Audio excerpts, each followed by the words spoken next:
Hey, good morning to those of you out there on the West Coast. Good afternoon to those of you here on the East Coast. I'm excited to talk about 7 habits for highly effective government contractors.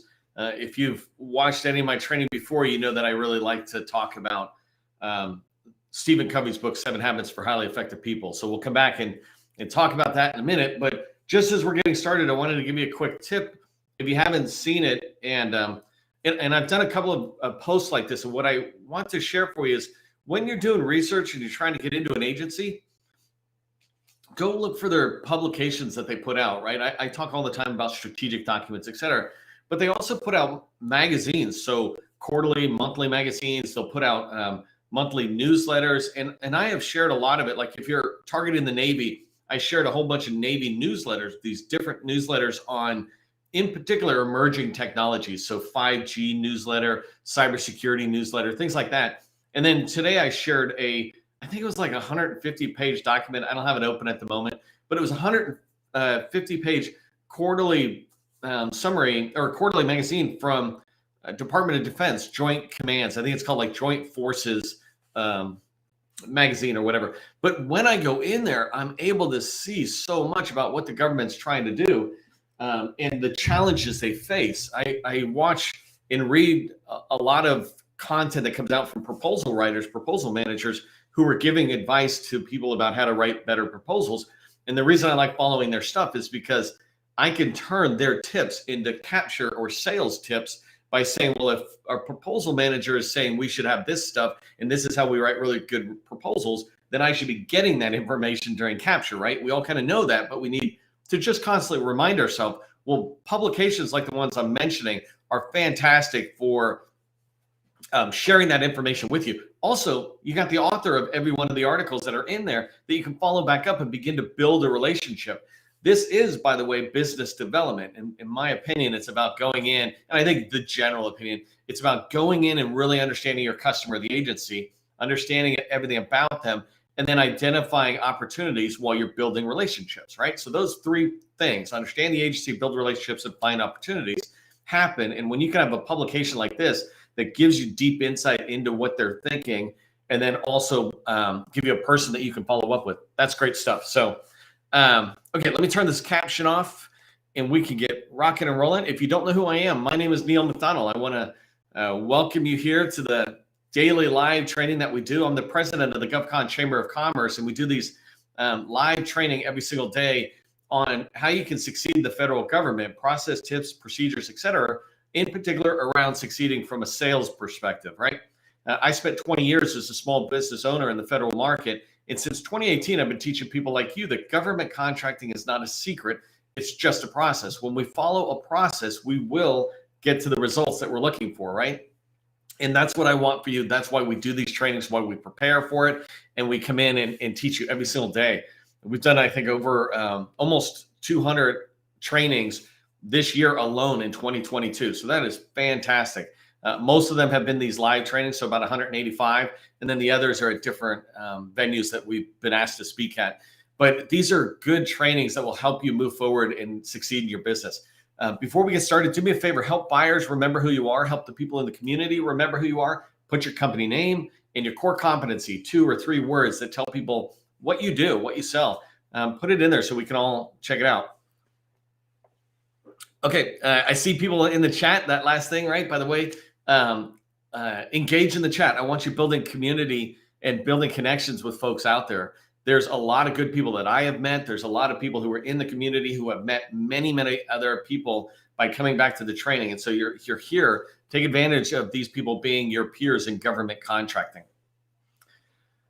So let's dive into today's topic. Today, I want to talk to you about 7 habits for highly effective government contractors. And this is really just a play off of Stephen Covey's book, 7 Habits for Highly Effective People, The Powerful Lessons of Personal Change, and Stephen Covey right there. This book, the first time I read this book was back in March 1997. Not to date myself, but I just dated myself. I was in the Army. I was working for the Secretary of the Army back then. And I was very fortunate because if you don't know this about me, when I started my Army career, I started in the Airborne Rangers. So I was in special operations when I got into the Army. And by the time I got out, I was working for the Secretary of the Army. So I had very good career trajectory. And I was only in 6 years. So it was a really good trajectory for me to be able to learn about the Army. And when I was working for the Secretary of the Army, back then, everybody was getting caught up on the Stephen Covey bandwagon about, hey, have you read this guy's book? And I was a junior enlisted guy around a bunch of 3- and 4-star generals. And so it was perfect for me to begin to get exposed to this. But for a lot of people, they buy books like this, these self-help books or, educational books, whatever. And they tend to buy it and pay lip service to it. But one of the things I like about what I've done, I read this book every year, at least once a year, I read it. And so I either read it or nowadays I got the audio. And so I listen to that. 14 hours, by the way. So it's a commitment, but it's a commitment to my growth and to my company's growth, et cetera. But I've signed it over and over and over again throughout the years. And at one point, I forgot to sign it for a while and I just signed my name and wrote many, many years.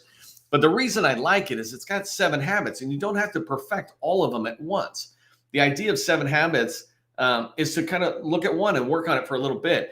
Ben Franklin had this set of 13 virtues or habits that he had. And he would take one and work on it for a week and then work on the next one for a week. And he would just rotate his focus. Of course, he's trying to live the life of the habits, but he would pick one and just kind of focus on that and drive it forward. And so that's what I want to talk to you about today.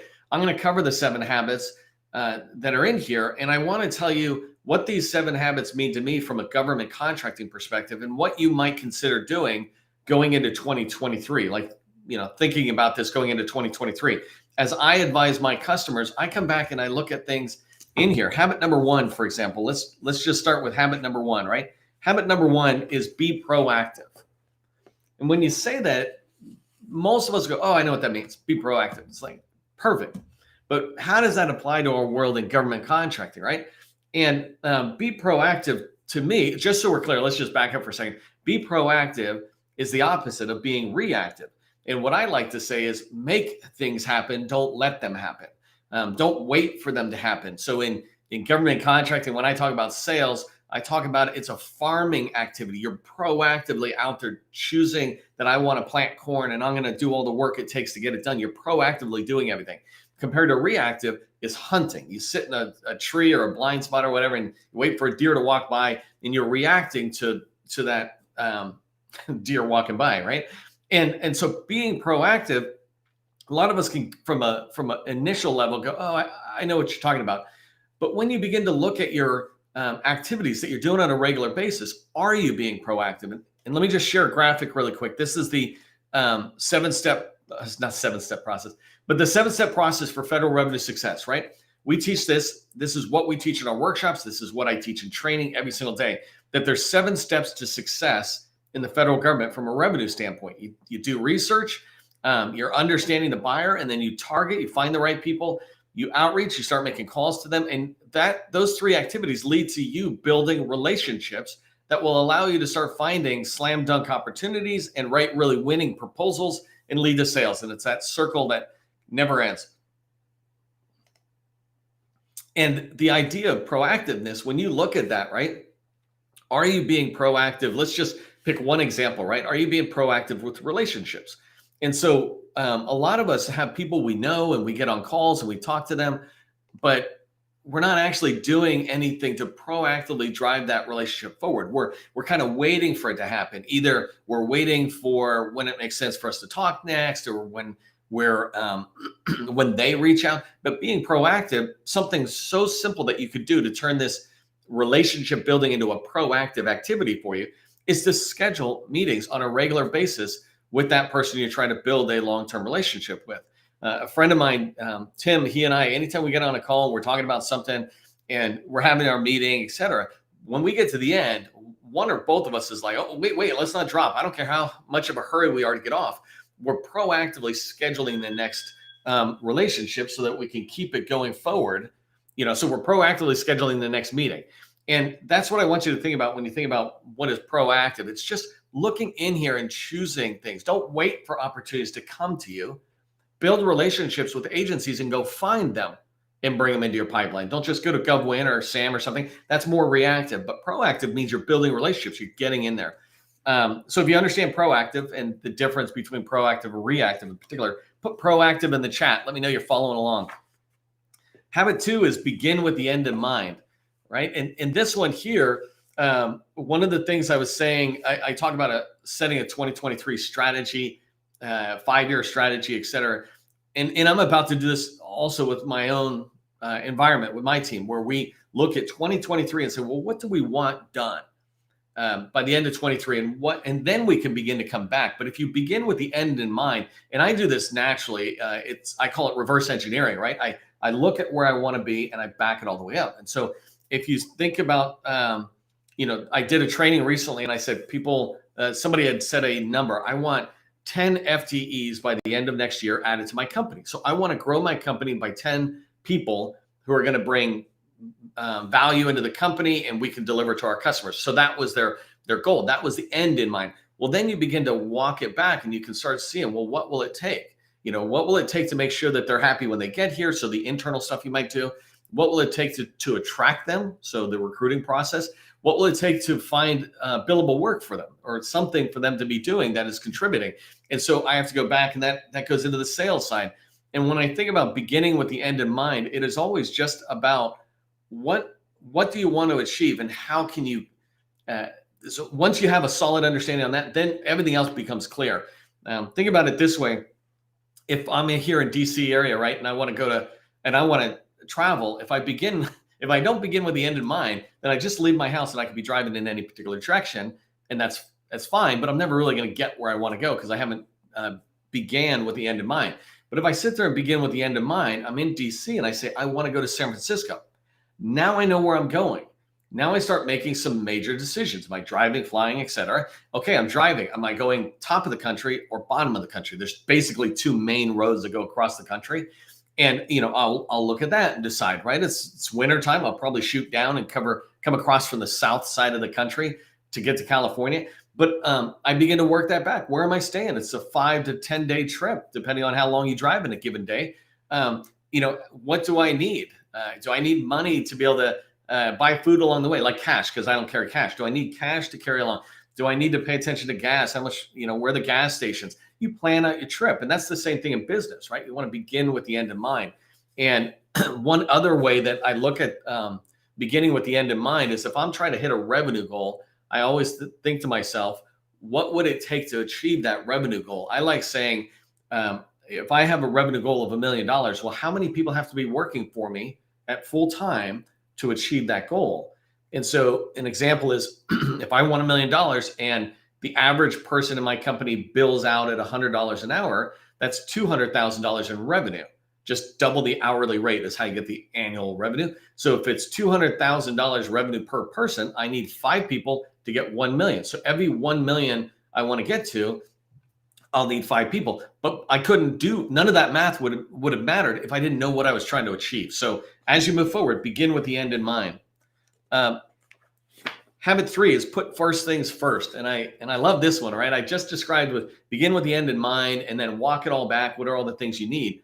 But one of the hardest things for us to do is the first thing, right? I talked to a customer the other day and she was saying she's got so much on her shoulders because she's doing a ton in her company plus dealing with the customer. And, but she says, I got all these things I want to do. And then by 9 o'clock, I'm completely off list, my to-do list, et cetera, because I'm getting contacted. I'm coming in here, customers contact me, employees, et cetera. But if you put first things first, you make sure you do the most important thing to you and to your company before you let any other distraction happen, because no distraction is the end of the world. And let me give you a real end of the world example of this. If a plane is having problems, the masks drop down and you're supposed to put a mask on your face. And I'm a parent and I got, last time I traveled with my sons, they were like 4 or something. But the instructions to passengers and to parents in particular is forget about the kid, right? And people don't sometimes get this, but put your own mask on first is what they teach you. Put your own mask on first and then take care of your children. Then put a mask on. And the reason is because if you go to put a mask on the kid, but the kid begins to fight, all of a sudden the air is bad and poof, you pass out. And then, life's no good. But if you put the mask on yourself first, you've taken care of yourself so that you can then take care of others. And if you think of it the same way, when you're looking at all the activity that might be on your plate, including like if you're an employee in a company, you got bosses coming at you or whatever, you've got to begin, you got to think about putting the first things first. And so let's say you're a salesperson, the first thing first might really be making 5 calls every day. I don't care what anything else is going on. The first thing I'm doing is 5 calls because I never make new calls. I'm always getting pulled into things. Somebody's giving me a proposal or an RFP to read, or hey, can you redline this? You know what it's like. We get all this activity. And if you determine what your first things first is, then you do that. And so you don't worry about a big long list. We also call it the one thing, right? Looking at that one thing that you want to get done today. And you're not trying to write a book in a day, right? So it's a really small 1 hour or less type of activity is the way I describe it. But in government contracting, when you look across what you're doing, think about putting the first things first.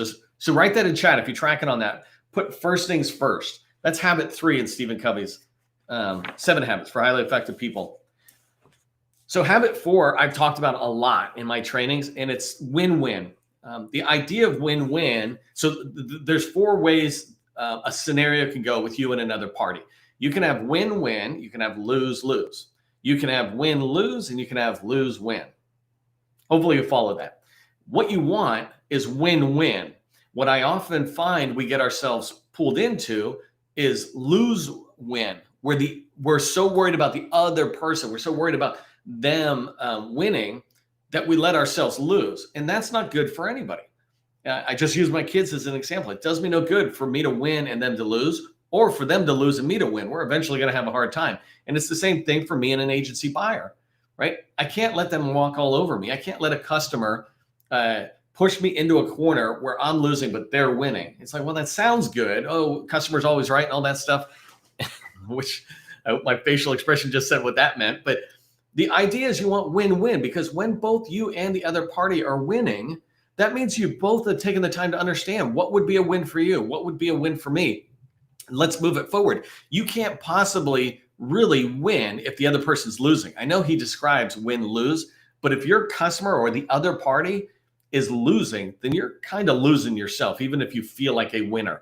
And so as you move forward, think about what win-win could look like in there. And one of my examples for you for today, just to use it in government contracting world, is think about teaming. I've often seen larges do this more than smalls, for sure. Larges are a big fan of win-lose. They are totally okay with, and I don't mean you if you're in a large, you an individual, but large companies, these billion-dollar companies, they don't care if the other party loses as long as they win. And they'll use excuses like, hey, we got stakeholders or stockholders or whoever. But don't let that happen, because it's not going to be good down the road. And if you get into a relationship where somebody's okay with them winning and you losing, walk away, right? And so when you go into a relationship for teaming, think about what I just said about larges. Never be that way. Always be this teaming partner who looks at the other person and go, how can I help them succeed as much as they want while also succeeding? Do you really need 80% of a contract, or can you give them 30 or 40%, right? Doesn't really matter. If you can find a really good team and then move forward on more contracts, then eventually you guys will reach all these extra goals you want. So as you go into teaming relationships and you're having discussions about an opportunity and putting a team together, as you're having it, don't just make it about lawyerly legal words, but make it about win-win. How do we make sure you win and we win? So that was a win-win. Put win-win in the chat if you understand what I'm talking about there, and you see it, you agree with it. This next one is one of my favorite, and I keep saying to my kids, you need to seek to first understand me before you be understood. That's not quite the way Stephen Covey meant it, but he says, seek first to understand, then to be understood. You may have heard this line, this phrase where people say you have 2 ears and 1 mouth. Use them in proportion. So listen twice as much as you talk. And when you listen twice as much as you talk, you naturally are going down that path of saying, I'm seeking to understand before I want to be understood. In government contracting, what this really means to me is seeking to understand the government. There's a line out there that I love throwing into my training that says people don't care what you know until they know that you care. And so how do you show them that you care? Well, you listen to them. You have a conversation back with them about what they're saying. You don't listen to them and wait to say what you want, right?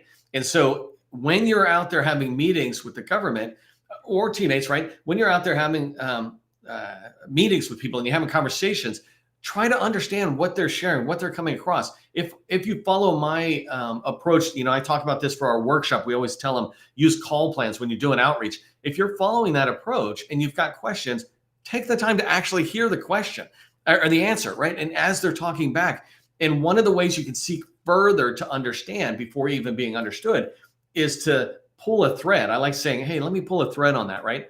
And so if they give you an answer back, you'd say, well, can I pull a thread on that? What does that mean here? I understand a little bit here, but can you expand on this over here? I'm seeking to understand. What did you just say? I don't want to just pretend like I know everything about it. I got a biggest compliment. Not the biggest compliment, one of the biggest compliments that I got for the way that I talk to our customers is somebody said, basically, I never felt for once that you were trying to sell or bring us in.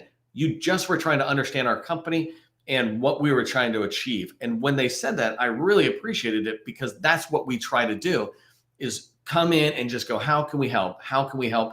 If it makes sense for us to work together, great. But I'm only going to work with 1% at most of the people I talk to and interact with, right?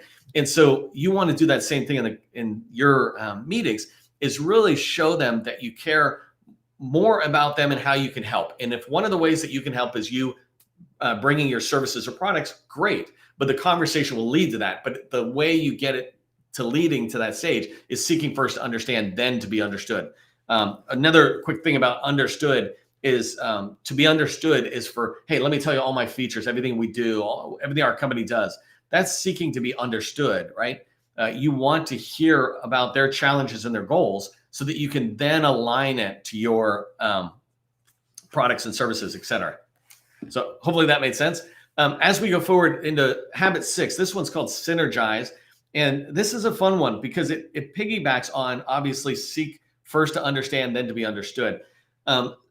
So there, it's really about you, and you're trying to listen to them. And this also, by the way, ties into win-win. All these habits tie in together. Actually, so if you've never read his book before, let me pull this up. So if you see this, where am I going? Right here. If you see this graph, right, he's trying to show, I can't point it on camera because my camera is reversed and I keep pointing the wrong direction. But if you look at that graph, this one, right? If you look at that, and I'm just showing you the big graphic at the moment, not the details. But Stephen Covey is saying these 7 habits are not 7 random habits that you can occasionally work on. They're interwoven, and they work together to help you achieve your goal, whether it's personal change, personal improvement, professional development, et cetera, professional relationship building. But they work together. And so I talked about win-win. I talked about seek first to understand, then to be understood. Well, this habit 6 is synergize. And synergize means basically you're trying to find this level that's above compromise. And one of the ways that Stephen Covey talks about compromise is a loss. Even if it's an equal loss, it's a loss. When we come together, we compromise to go somewhere worse. One of the best ways I've heard to have conversations that I love that drives towards synergize is using yes and. I don't know if you've ever heard this, but sometimes when somebody says something, you can say no, but, right? No, you're wrong, but this or something, right? But you can change your way of talking to each other and say yes and. Hey, I think we should do this, right? And the other person's saying, I think we should do this. Yes, and we could also do this, and we could do this, right? And so you can have that type of conversation with your customers in business development when you're talking about ideas and requirements. Yes, we could do this, and we could do this or something. You could have it with your teammates, right? Yes, we could come together, and we can actually bring in this other company who might strengthen our team. But this idea of when you think about synergize, it's about trying to find a higher level of working together. There's this great graph. I just want to remind myself the words. So what he talks about is there's 3 levels of talking that we might talk to each other as we're moving forward. The first level might be defensive. I'm watching out for making sure we're getting what we need or something. The second level is respectful, right? So we're talking to each other, and this might be actually compromising to a degree. It is compromising in his words, but that's where you're working. And then the next level, when you get up to synergistic, it's win-win. That's when you've achieved win-win. is when you can go above the compromise where one or both of us have to lose something of what we wanted to, hey, how can we all get everything we want? That's totally possible, right? It's very possible for you to get what you want and another person to get what they want. That's win-win. And then seventh habit, which is, I think it's both my personal favorite that I need to do. Like, that's my New Year's resolution one. Seventh habit is sharpen the saw. And this one, let me give you a quick story that's a perfect example for what it means by sharpening the saw. But basically, sharpening the saw means taking care of yourself, right? In a broader perspective, taking care of your company first, then your teammates and your customers. But if you think about a saw, this is why he says sharpen the saw. If you take two people out and they're racing to cut down the tree, they both start cutting down, but every 20 minutes or so, one of them stops and sharpens the saw. People are like, what are you doing? Sharpening your saw. That's not the time for it. Keep cutting. The other guy's cutting. And it's like, I get it. But the more that guy's saw is dulling, the less he's cutting. But every time I sharpen my saw, I'm able to go right back to the beginning speed of a fresh, sharp saw, and my tree will come down faster. That's the reason for calling it sharpening the saw. Well, for us, it's the same thing, right? Not to go too deep into this, but one example for me, just in day-to-day, is being physically fit. If I'm not physically fit, how can I come in and do what I need to? How can I bring the energy to you in these trainings? How can I go to customers and help support them, driving them forward? How can my mind be as sharp as it needs to be to read like that 150-page document I said that came out, read it and really begin to understand it and ask questions? So physically fit is my health. Am I exercising? Am I eating right, et cetera? But then there's also mentally fit, and there's these personal things. Well, you can attribute this back to government contracting as well, though. Sharpening the saw could be something like writing reusable content. So if you're writing proposals and RFI responses, you're going to have to be writing something about how do you do something, what's your approach. You could be writing some material. That could be sharpening the saw. Sharpening the saw that you could do right now going into 2023 is to look at your pipeline. And maybe I'll end with this tip here, right? For sharpening the saw. Look at your sales pipeline and sharpen it. Look in there and get rid of anything that pretty much is no. You're going to not bid it. I had a conversation with a customer the other day, and we were talking about it, and we're bouncing around a little bit. And I said, look, this thing should be no bid. He's like, well, but, and I said, no. When I talk to you about the 5 other opportunities, you're like, oh, that's awesome. Those are us. That's us. When I'm talking about this, you're like, And if you have to look at a pipeline opportunity and go, that maybe, it's like, get rid of it. There's a whole bunch of opportunities that are available for your company that make you excited and fit to your core competency. So my tip for you on sharpening the saw, this 7th habit, is look at your sales pipeline and get rid of the opportunities that are dulling your capture activity. Get them out of there and just leave in the true sharpened opportunities, the one that are slam dunks. It'll also free up room for you to add new ones next year. So hopefully that makes sense. Put sharpen the saw, boom, Monica. I like that. If you understand what I'm saying there, and you're going to go sharpen the saw in preparation of 2023. I've got one more training tomorrow, so I'm pretty excited about that. And then I'm going to take 2 weeks off. For those of you who are regular attendees of our lives, I'm going to take 2 weeks off at the end of December and then come back just full bore in January 1st. But if you'd like to work with us, we have a course called BD Accelerator Workshop. Love to talk with you about it. Love to have you in the thing, but it's for specific companies, tend to be about $1 million or more. So you got some traction already. But if you'd like to know more, just shoot me an email or a message in LinkedIn. And then remember, government contracting is not a secret. It's just a process. And part of the process is sharpening your saw. I'll see you at the next training.